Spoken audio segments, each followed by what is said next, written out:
Hello, everyone. Hope you're all doing great.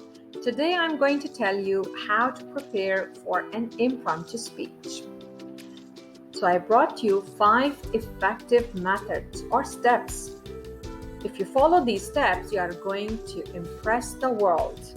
And these 5 secret tips are going to make you great impromptu speakers. Looking at the definition of an impromptu speech, it's a speech with less or no preparation. Don't be worried. Every problem has a solution.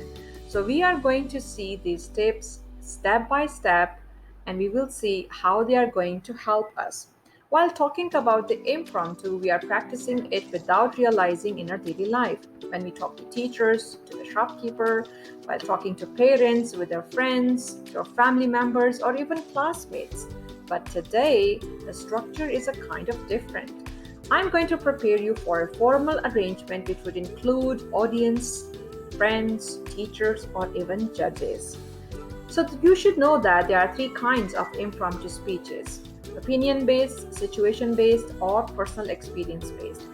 What could be the examples for opinion-based topics? How to impress your parents, the best way to study, how to plan well for the future, how artificial intelligence has changed our life, how to prepare for 21st century skills, or how to spend a rainy day.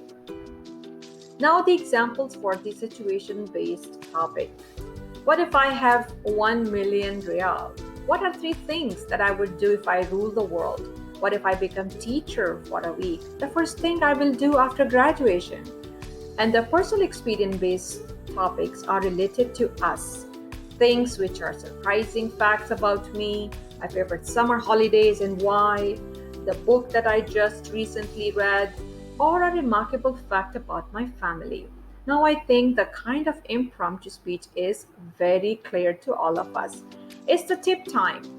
Number 1, every speech has a structure of introduction, body, and conclusion. So it's always come in handy when we keep sample phrases.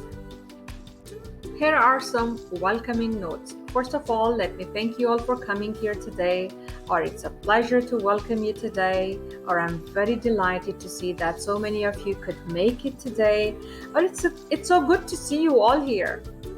For the introduction, the examples are what I would like to present to you today is, or I'm here today to present, or I'm going to speak about, or my talk is particularly relevant to those of us who and like the same.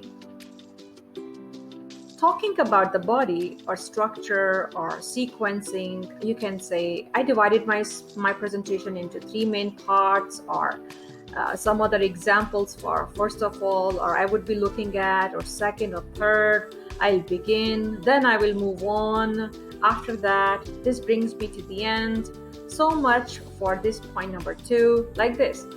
In conclusion, you can say, I am now approaching to the end of my presentation. Well, this brings me to the end of my talk, or that covers just about everything I wanted to say today. All right, okay, I think that's everything. As a final point, I would like to say, or finally, I would like to highlight on the key issue. So such examples are very, very handful. However, the problem is, what if still you cannot find out the content? So the tip number 2 comes here.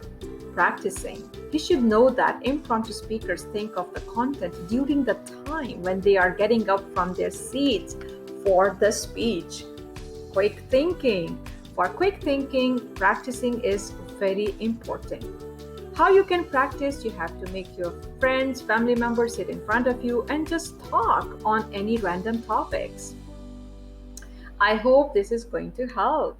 Tip number 3, don't be in a hurry, please, because there is a possibility of making mistakes when you are in a hurry. However, if you are slowing your pace, you can use this time to think about the next point. Tip number 4, acting skills with confidence are always helpful. Believe me, no one knows what is the speed of your heart at the moment. And if you are shivering, you are trembling, you are worried, it's quite normal. But overdoing is not recommended. So please feel confident about yourself and face the world. Tip 5, Always have a friendly chat with the audience because it releases the stress and makes good connection. In the end, I would like to say that you have to be yourself. You don't have to overact or overdo any of these things. In the upcoming videos, we are going to know how to start and in an effective way. What should we do if we forget an important point, or how to give interesting facts, or to tell what is coming next. If you have liked the video, don't forget to share with your friends, subscribe to my channel if you are new, and ding the bell for the upcoming videos.